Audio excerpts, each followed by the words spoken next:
Mga kapuso, isang young female dancer ang nakasungkit ng gold medal sa dance sports na ginanap na Batang Pinoy 2022 noong Disyembre sa Vigan City, Ilocos Sur. Isang pride ng Zamboanga City na inspirasyon din ng mga kabataan. Together with her dance coach James Marshall, let's welcome Angie Mar Iturralde. Buenos dias Angie and James. Welcome sa At Home with Jeme Regional TV. Kumusta ang inyong umaga? Hi, buenos dias. Buenos dias.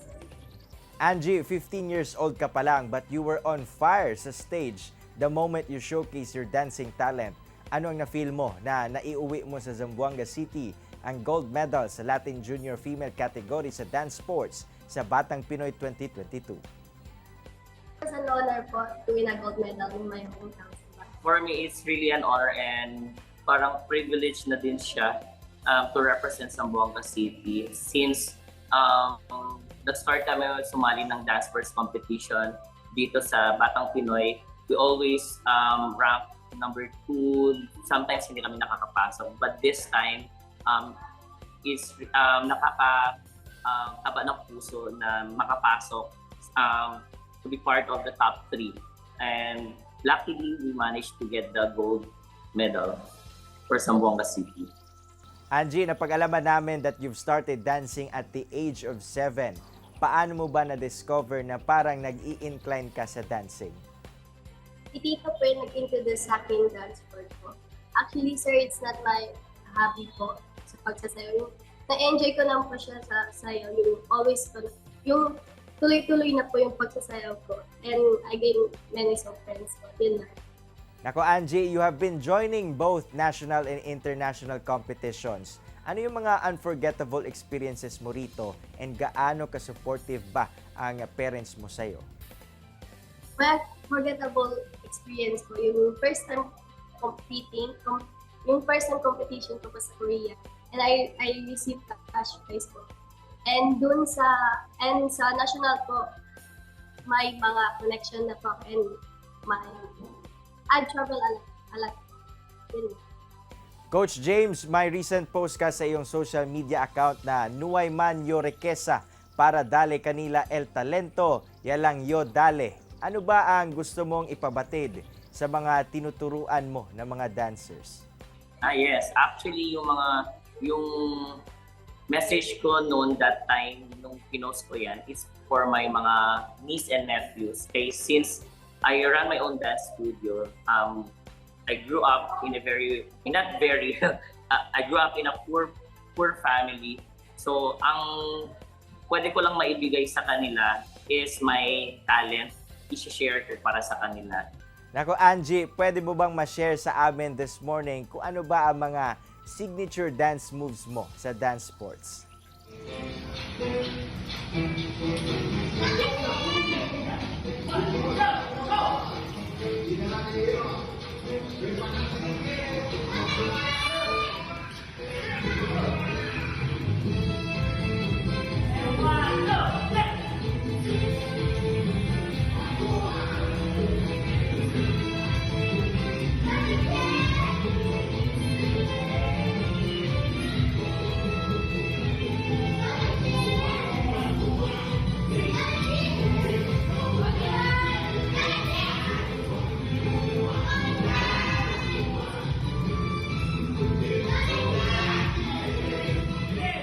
Coach James, we know na talagang umaapaw ang dance discipline sa ganitong aspeto. How does it feel na naipi-play ng mga batang ito ang iyong itinuturo? At ano rin ang payo mo sa kanila?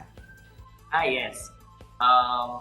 Dance sports is one of the most expensive sports kasi kailangan mo mag-provide ng dancing shoes at saka costume. So, ang kagandahan lang dito is pwede siya sa sports, pwede din siya sa category ng performing artist. So, nakakapag-earn din po kami sa dancing. So, kasi marami nag-invite sa amin.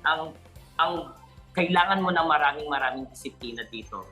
Kasi it's a combination ng strength, kailangan mo ng flexibility, kailangan mo ng coordination, focus, actually lahat-lahat na kailangan.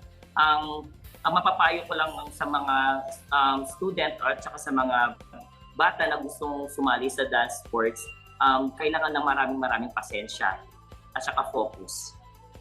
Finally, Angie, ano yung mensahe mo sa mga batang nais din maging bahagi sa dance sports? Sali po ng dance sport, mahirap po talaga. Actually, yung sinabi po ni Tita, parang yung kailangan yung tsaka kailangan ng disiplina, respeto. Come and join us po. For me, sa mga nagbabalak na sumali sa dance sport at pipili ng sports na ito, kailangan nila ng maraming pasensya.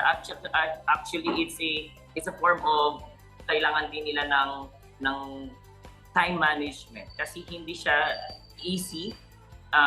Kailangan mahal mo ang ginagawa mo para ma-achieve natin yung goals natin. Kahit saan naman, kahit anong sports naman, kailangan natin na love natin ang ginagawa natin para ma-achieve natin yung goal natin.